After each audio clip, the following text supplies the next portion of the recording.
What's good, everybody? This is your favorite podcast, Tip-Offs and Kickoffs. I'm your host, Josker, back with another episode. I just want to shout out to everybody for liking, subscribing, and showing so much love to the podcast. We've had an outstanding year in 2025.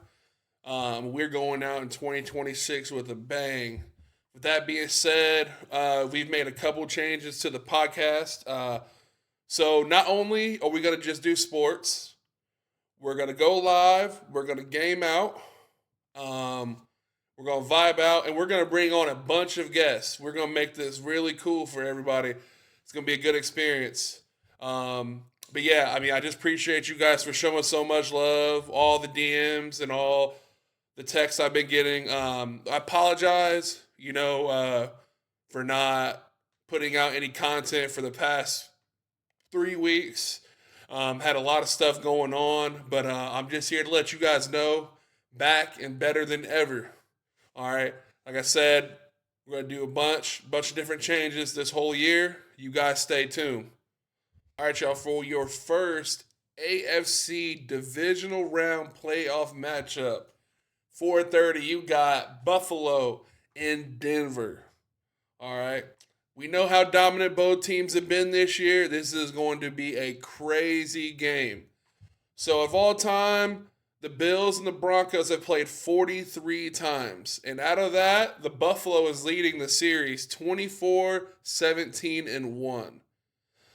Buffalo has beaten Denver in the previous years of them beating each other in the playoffs, including a 31-7 wild card game last year.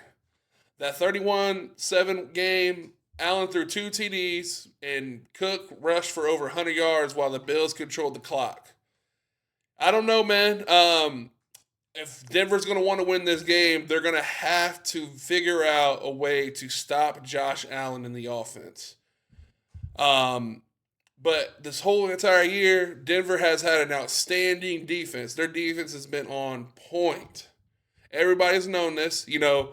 They are the definition of defense wins games. And it's been like that all season long, man. But you don't got to just worry about Denver's defense. You got to worry about their offense too. With Denver's defense, they have led the NFL in sacks this entire season, making them a nightmare for the opposing quarterbacks. Josh Allen, you better watch out because they coming for your head, bro. But key pass rusher, Nick Benito, consistently pressures QBs and can change the drives. I'm not going to lie, they end up doing that. They end up putting Josh Allen under the pressure. They're going to fold. It's simple as that. It's not even a question. But let's go to the Denver's offense. They're a good offense, but they're not a high-scoring offense. Usually when they've played teams, it's been a low-scoring game. And you can always count it to be a low-scoring game. This one might be different, though, because this is a matchup. Not to mention Denver is home. This is going to be a game changer. But, key factors they need to watch out for.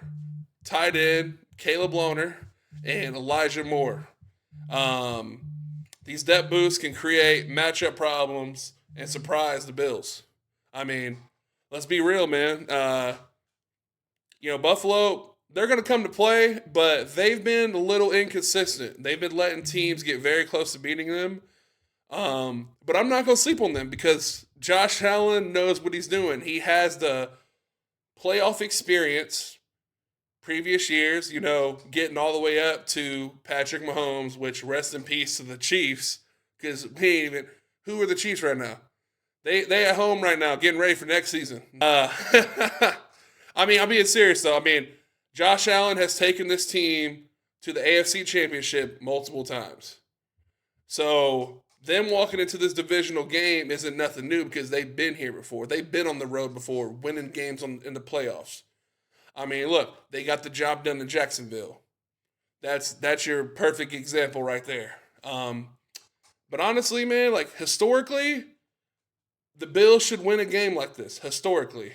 But Denver snuck up on everybody. Denver has been a dominant force this whole entire season. You know what I mean? So I'm gonna have to rock with the Denver Broncos. I think Denver Broncos gonna get the job done. Like I said, the defense wins games, and they are the definition of defense wins games. Now we got your NFC matchup tonight, prime time, Saturday night, baby. So, we got the 49ers in Seattle versus the Seahawks. My honest opinion, I don't think this is going to be close at all. Sam Darnold, he might be playing, but he's listed as questionable. He has an oblique injury, and I think that's going to slow him down. Not to mention, man, Brock Purdy and these 49ers have been going crazy all year. Even with the backup quarterbacks, they still have been getting the job done. Unstoppable running force with C-Mac. I mean, come on, man. This isn't even going to be close. I think 49ers are going to blow these guys out of the water. Seattle has been consistent, but inconsistent at the same time. I think this game is going to come down to who's more physical. I mean, let's be real. It's kind of hard to stop Christian McCaffrey. I mean, he is an unstoppable force. He's getting a touchdown every single game. I mean, hands down, one of the best running backs in the game today.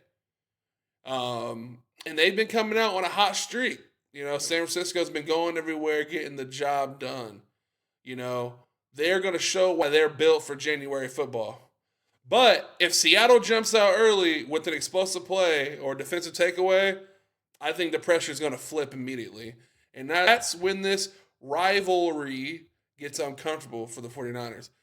My call is that physicality shows up fast and a tone is set in the first quarter. And by the fourth, we're either talking about San Francisco crushing or Seattle pulling off the upset. I mean, let's be real. That's my opinion. That's my take. I think San Francisco is going to get the job done. But if Seattle jumps out and gets going early, it's chicken wraps, man. I ain't going to lie to y'all. So for your Sunday afternoon game at 3 p.m., we got the Patriots and the Texans. Texans are in New England. I think this is going to be a New England blowout. Look, I know I'm going to get a lot of slack, but look, the Patriots have dominated every game this year pretty much. I mean, Drake May is an unstoppable force. Made all second team. Honestly got snubbed. He should have made first team. I'm just saying my opinion.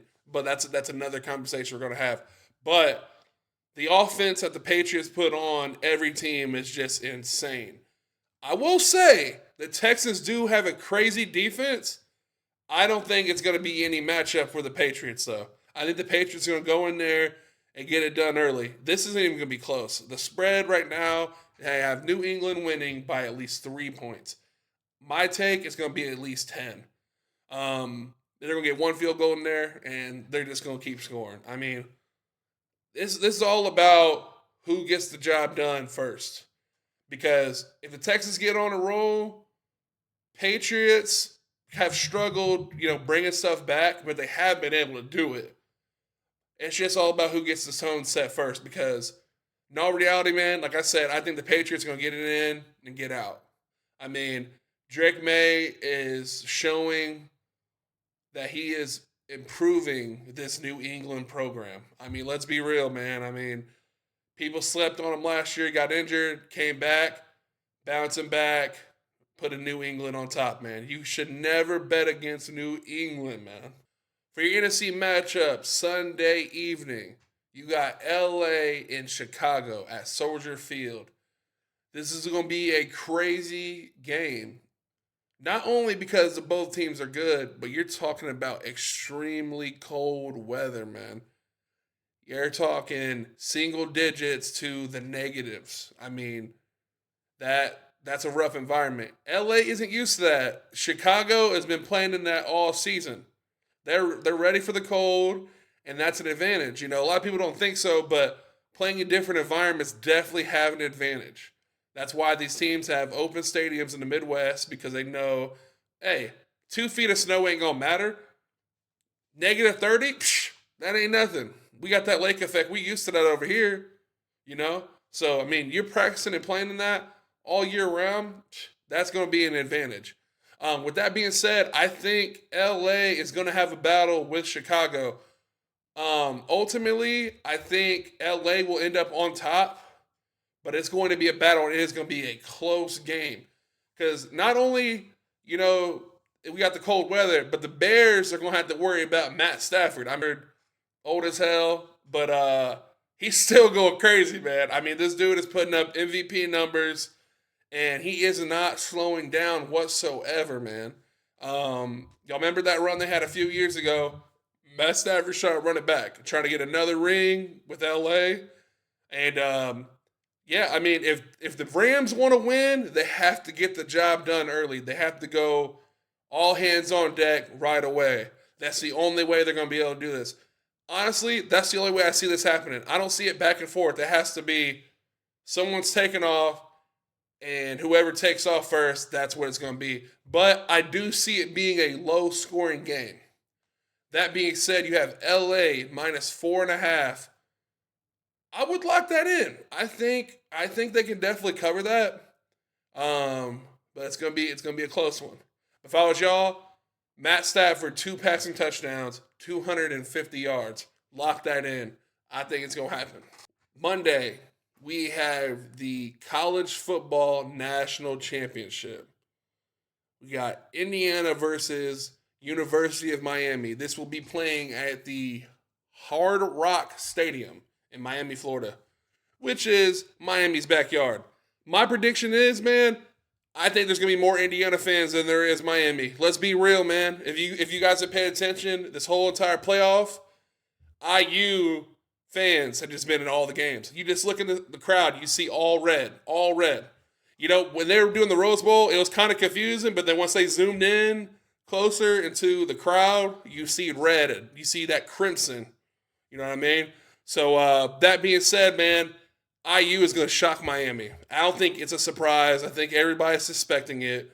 IU is going to go in there and get the job done. The spread right now is minus 8.5. I think it's going to be by at least 20. I'm just being real. It is going to be a blowout. Carson Beck in Miami, give you guys your praise. You guys snuck into the playoffs, and you were able to get the job done up until this game. But I'm not going to lie, y'all are going to get shocked, and this is going to be it. IU is going to have the first national championship, undefeated season, and the first Heisman in 1 year. Insane.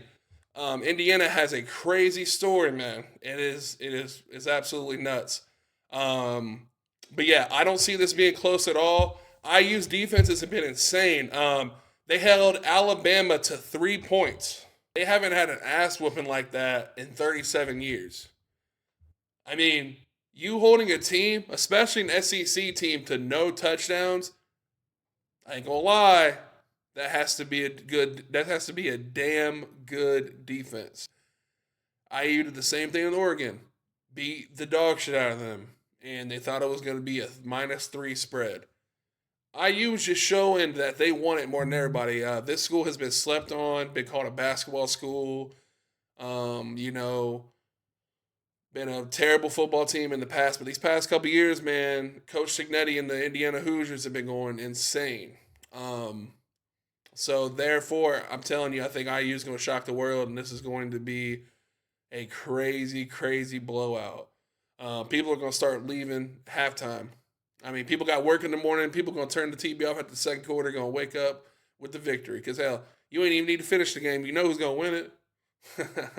All right, y'all. With that being said, that concludes our episode today. Like I said before, guys, I appreciate the support, the likes, and the subscriptions. Keep doing it. Keep supporting. I'm gonna drop all the links in the below. We just opened a new Discord, so you guys can jump in there. We can all chat it up. Like I said, also we're gonna have future guests. If you want to be a guest, shoot me a DM, shoot me a text, whatever. You got any comments, questions, or concerns? Hit us up on the DM, TikTok, Instagram, Facebook, Snapchat, Discord. All you got to do, man. All you got to do is hit us up. We're doing anything. We're open to everything, open to all suggestions. Just let us know what you want. That being said, peace out, y'all.